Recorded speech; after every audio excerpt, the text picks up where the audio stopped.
Hi, this is Mikie Sherrill. I'm running for governor here in New Jersey and coming to you today to talk about rate hikes occurring for utilities on June 1st. In fact, your utilities are set to go up about 20%. And it's because of a little known entity called PJM. That's our grid operator, our utility grid operator. It stands for Pennsylvania, Jersey, Maryland.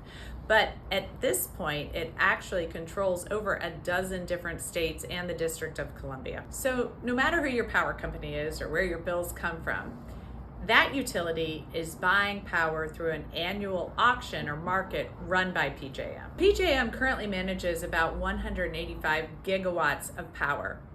But here's the thing, 268 gigawatts of power is just waiting to be added to the grid. Most of it actually clean power. And PJM has taken far too long to add it, taking up to 6 years to permit and add these new projects to our grid. And here's the kicker.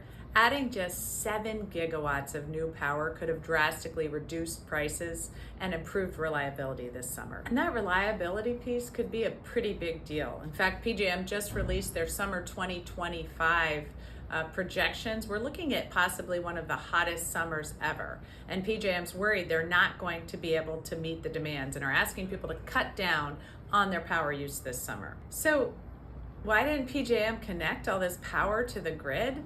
Well, there's a lot of big oil and gas interests on the board that have sort of discounted some of the clean power, but there's also a lot of red tape and bureaucracy. In fact, when you look at our grid operator, PJM, like I said, they're taking 6 years to add new power to the grid. Look at a state like Texas, their grid operator takes only about 3 years. So that's why they've moved forward. They are the biggest solar operating state in the nation. And right now up here, we're not. These decisions are made behind closed doors with no accountability. That's why, as governor, I'm going to hold PJM accountable and make sure we're driving new power into our grid and expanding capacity. I'll also expand community solar. You know, New Jersey was a leader in solar, but recently we've only gone up by about 25% when the rest of the country's gone up an average of 150%. So we can do more by putting solar on capped landfills and other state buildings.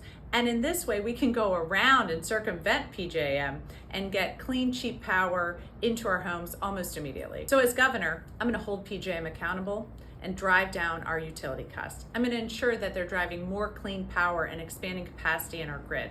I'm also going to build out community solar so that we can drive down costs more quickly. And finally, I'm going to have a long-term path to meet both our power and clean power goals, and that's going to involve nuclear.